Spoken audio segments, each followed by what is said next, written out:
a number of different recordings, and you will have to answer questions on what you hear. There will be time for you to read the instructions and questions, and you will have a chance to check your work. All the recordings will be played once only. The test is in 4 sections. At the end of the test, you will be given 10 minutes to transfer your answers to an answer sheet. Now turn to Section 1. Section 1.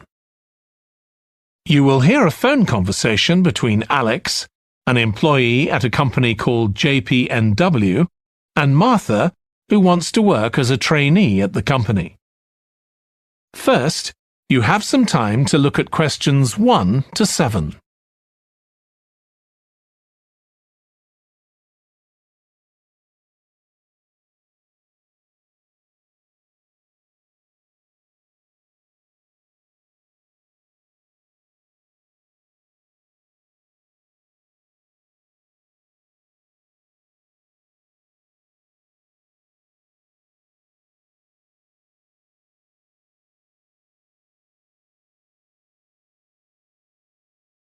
Now we shall begin.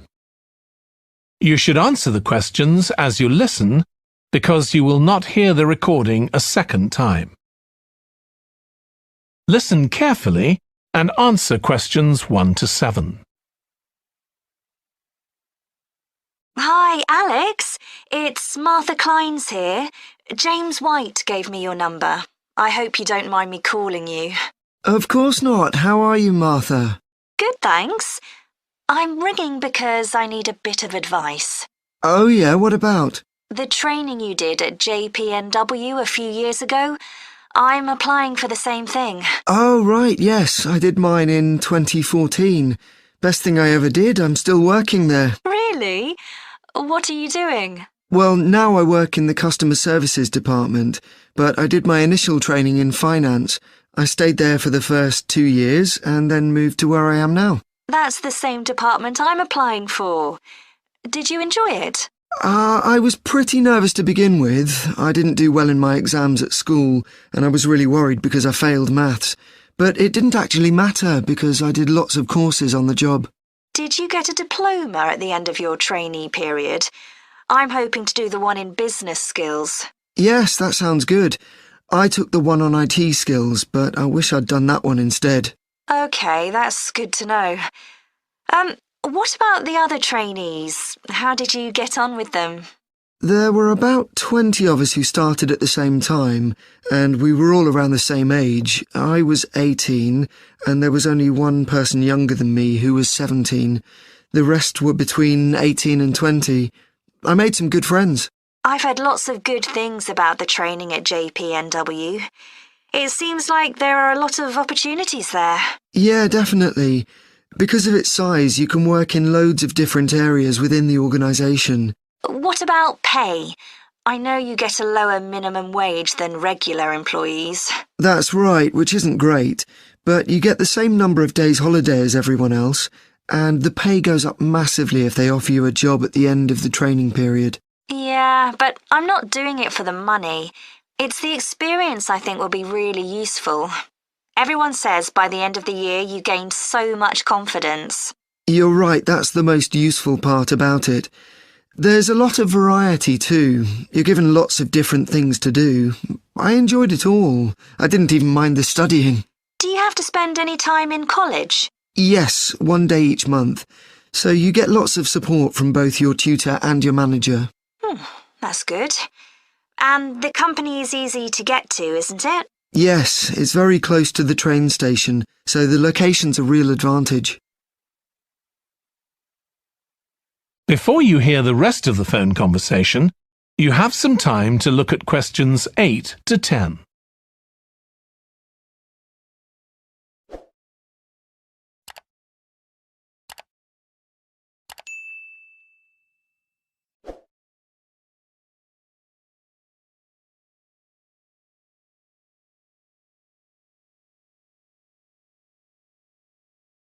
Now listen and answer questions 8 to 10.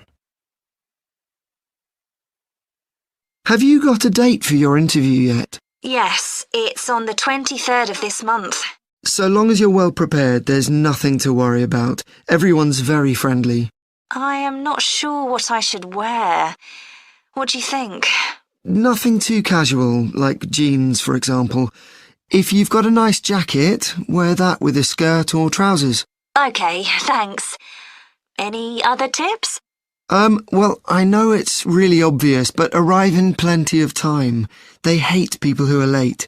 So make sure you know exactly where you have to get to. And one other useful piece of advice my manager told me before I had the interview for this job is to smile. Even if you feel terrified, it makes people respond better to you.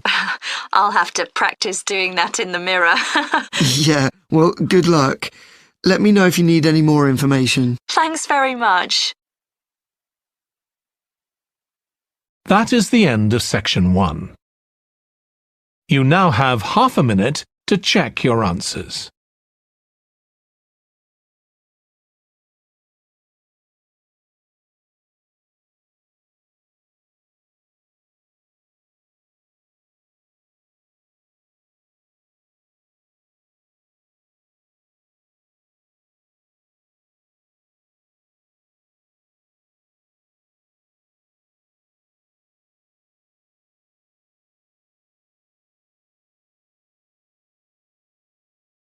Now turn to section 2.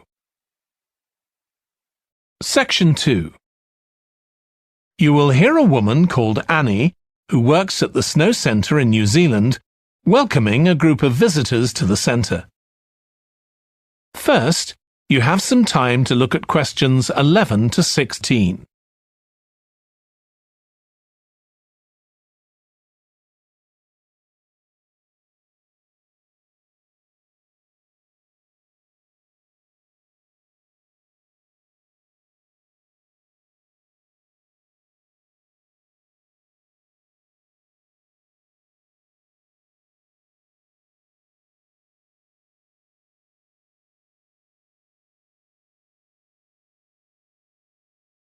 Now listen carefully and answer questions 11 to 16.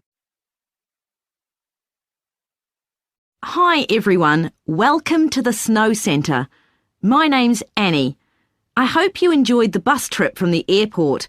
We've certainly got plenty of snow today.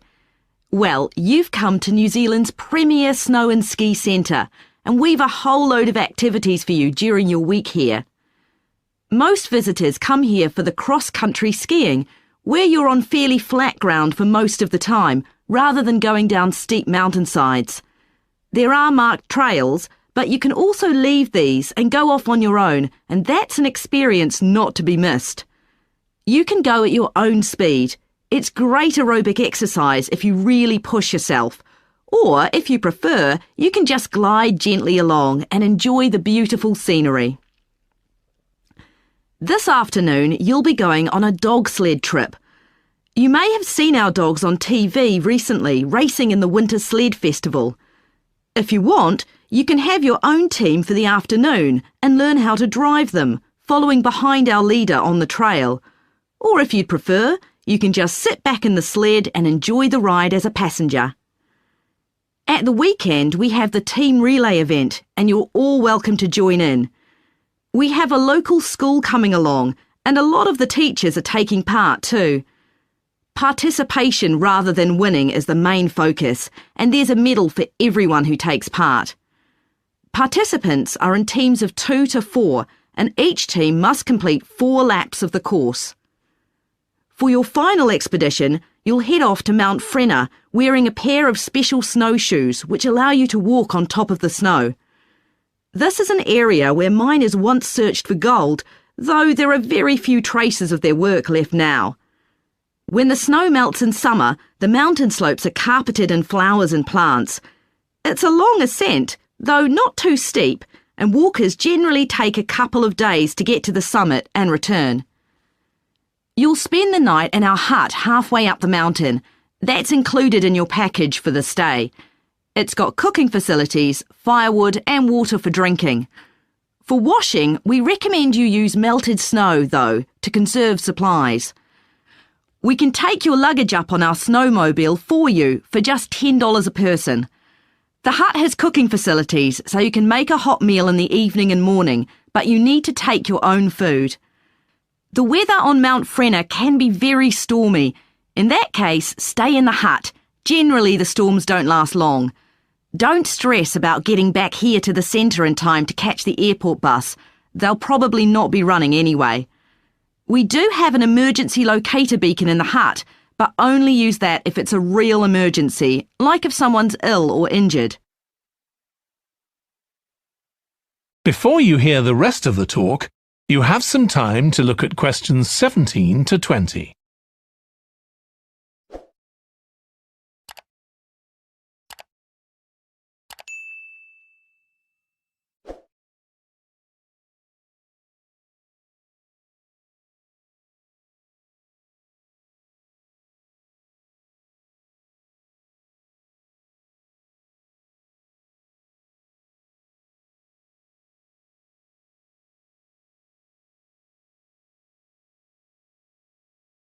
Now listen and answer questions 17 to 20. Now, let me tell you something about the different ski trails you can follow during your stay here. Highland Trail's directly accessible from where we are now. This trail's been designed to give first-timers an experience they'll enjoy regardless of their age or skill, but it's also ideal for experts to practice their technique. Then there's Pine Trail. If you're nervous about skiing, leave this one to the experts. You follow a steep valley looking right down on the river below. Scary! But if you've fully mastered the techniques needed for hills, it's great fun. Stony Trail's a good choice once you've got a general idea of the basics. There are 1 or 2 tricky sections, but nothing too challenging. There's a shelter halfway where you can sit and take a break and enjoy the afternoon sunshine. And finally, Losers Trail. This starts off following a gentle river valley, but the last part is quite exposed, so the snow conditions can be challenging.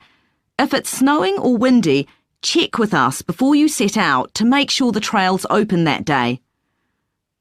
Right, so now if you'd like to follow me, we'll get started. That is the end of section 2. You now have half a minute to check your answers.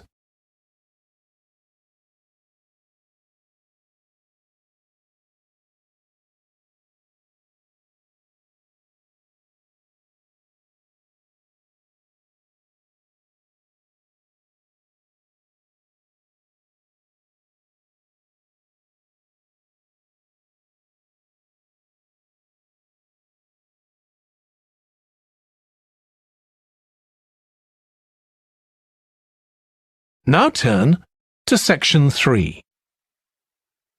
Section 3. You will hear 2 students called Jack and Alice discussing food labels that give information on the nutritional value of foods. First, you have some time to look at questions 21 to 26.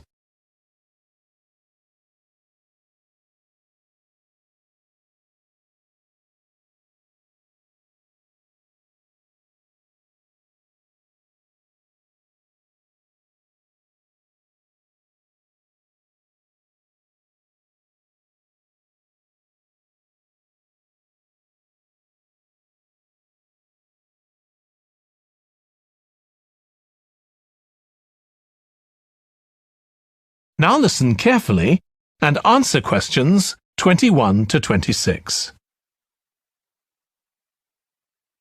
I've still got loads to do for our report on nutritional food labels. Me too. What did you learn from doing the project about your own shopping habits? Well, I've always had to check labels for traces of peanuts in everything I eat because of my allergy. But beyond that, I've never really been concerned enough to check how healthy a product is. This project has actually taught me to read the labels much more carefully. I tended to believe claims on packaging, like low in fat. But I now realise that the healthy yoghurt I've bought for years is full of sugar, and that it's actually quite high in calories. Ready meals are the worst. Comparing the labels on supermarket pizzas was a real eye-opener. Did you have any idea how many calories they contain? I was amazed. Yes, because unless you read the label really carefully, you wouldn't know that the nutritional values given are for half a pizza. When most people eat the whole pizza. Not exactly transparent, is it? Not at all. But I expect it won't stop you from buying pizza. Probably not, no. I thought comparing the different labelling systems used by food manufacturers was interesting. I think the kind of labelling system used makes a big difference. Which one did you prefer? I liked the traditional daily value system best, the one which tells you what proportion of your required daily intake of each ingredient the product contains. I'm not sure it's the easiest for people to use, but at least you get the full story. I like to know all the ingredients in a product, not just how much fat, salt and sugar they contain. But it's good supermarkets have been making an effort to provide reliable information for customers. Yes. There just needs to be more consistency between labelling systems used by different supermarkets, in terms of portion sizes, etc. The labels on the different brands of chicken flavour crisps were quite revealing too, weren't they? Yeah. I don't understand how they can get away with calling them chicken flavour when they only contain artificial additives. I know. I'd at least have expected them to contain a small percentage of real chicken. Absolutely. I think having nutritional food labelling has been a good idea, don't you? I think it will change people's behaviour and stop mothers, in particular, buying the wrong things. But didn't that study kind of prove the opposite? People didn't necessarily stop buying unhealthy products. They only said that might be the case. Those findings weren't that conclusive, and it was quite a small-scale study. I think more research has to be done. Yes, I think you're probably right. Before you hear the rest of the discussion, you have some time to look at questions 27 to 30.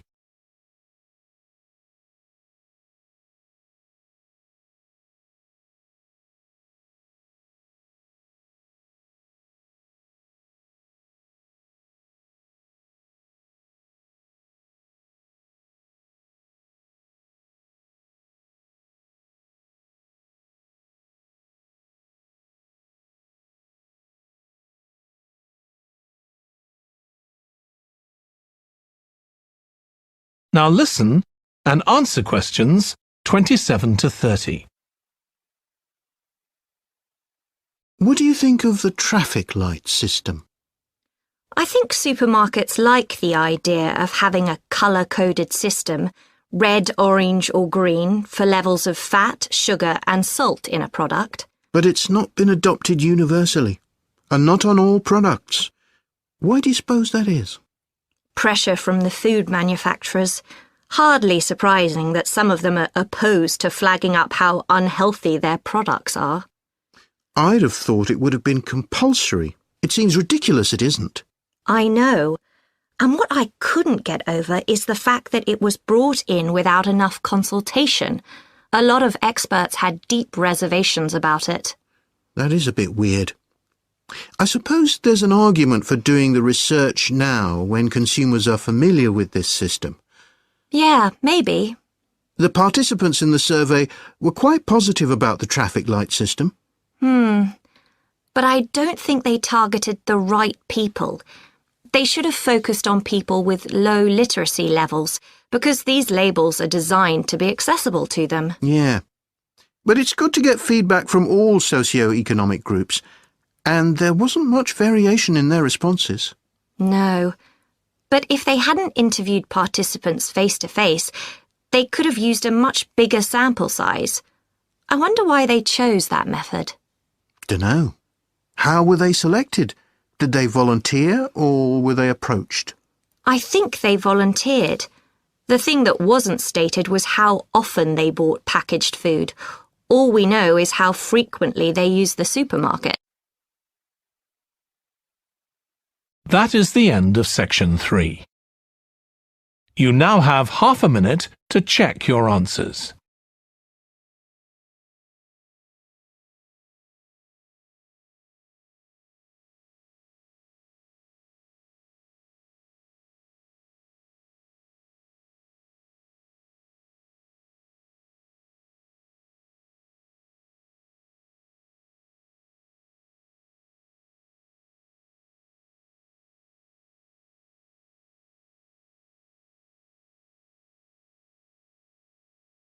Now turn to section 4. Section 4. You will hear part of a presentation by a history student about the history of coffee. First, you have some time to look at questions 31 to 40.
Now listen carefully and answer questions 31 to 40.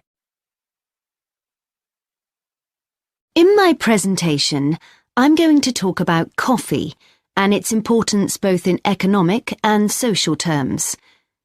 We think it was first drunk in the Arab world, but there's hardly any documentary evidence of it before the 1500s, although of course that doesn't mean that people didn't know about it before then. However, there is evidence that coffee was originally gathered from bushes growing wild in Ethiopia, in the northeast of Africa. In the early 16th century, it was being bought by traders, and gradually its use as a drink spread throughout the Middle East. It's also known that in 1522, in the Turkish city of Constantinople, which was the centre of the Ottoman Empire, the court physician approved its use as a medicine. By the mid-1500s, coffee bushes were being cultivated in the Yemen, and for the next 100 years, this region produced most of the coffee drunk in Africa and the Arab world. What's particularly interesting about coffee is its effect on social life. It was rarely drunk at home, but instead, people went to coffee houses to drink it. These people, usually men, would meet to drink coffee and chat about issues of the day. But at the time, this chance to share ideas and opinions was seen as something that was potentially dangerous.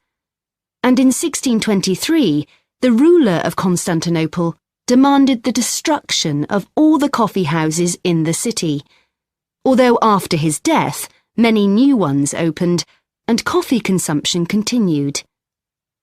In the 17th century, coffee drinking spread to Europe, and here too, coffee shops became places where ordinary people, nearly always men, could meet to exchange ideas. Because of this, some people said that these places performed a similar function to universities. The opportunity they provided for people to meet together outside their own homes and to discuss the topics of the day had an enormous impact on social life, and many social movements and political developments had their origins in coffeehouse discussions.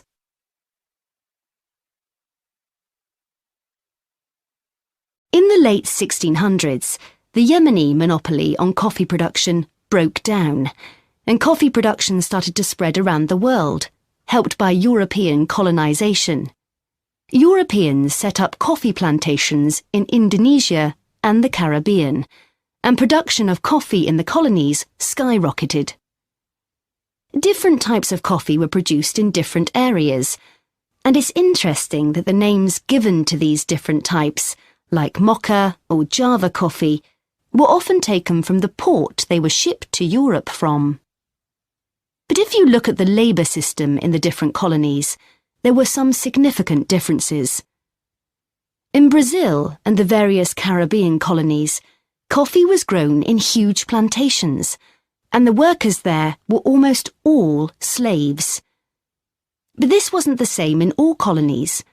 For example, in Java, which had been colonised by the Dutch, the peasants grew coffee and passed a proportion of this on to the Dutch, so it was used as a means of taxation. But whatever system was used, under the European powers of the 18th century, coffee production was very closely linked to colonisation. Coffee was grown in ever-increasing quantities to satisfy the growing demand from Europe, and it became nearly as important as sugar production, which was grown under very similar conditions. However, coffee prices were not yet low enough for people to drink it regularly at home, so most coffee consumption still took place in public coffee houses, and it still remained something of a luxury item.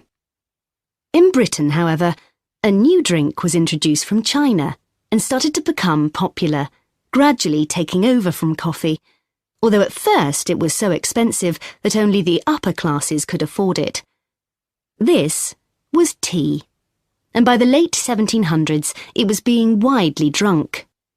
However, when the USA gained independence from Britain in 1776, they identified this drink with Britain, and coffee remained the preferred drink in the USA, as it still is today. So, by the early 19th century, coffee was already being widely produced and consumed. But during this century, production boomed, and coffee prices started to fall. This was partly because new types of transportation had been developed, which were cheaper and more efficient. So now, working people could afford to buy coffee. It wasn't just a drink for the middle classes. And this was at a time when large parts of Europe were starting to work in industries. And sometimes this meant their work didn't stop when it got dark. They might have to continue throughout the night.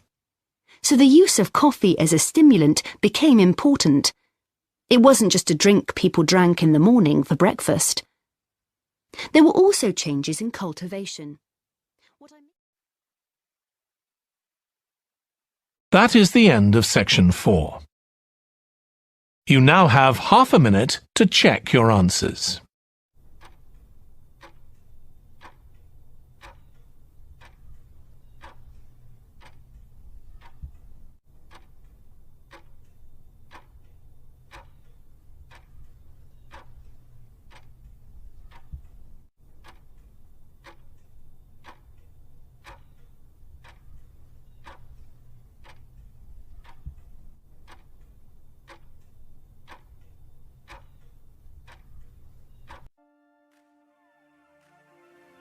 That is the end of the listening test. In the IELTS test, you would now have 10 minutes to transfer your answers to the answer sheet.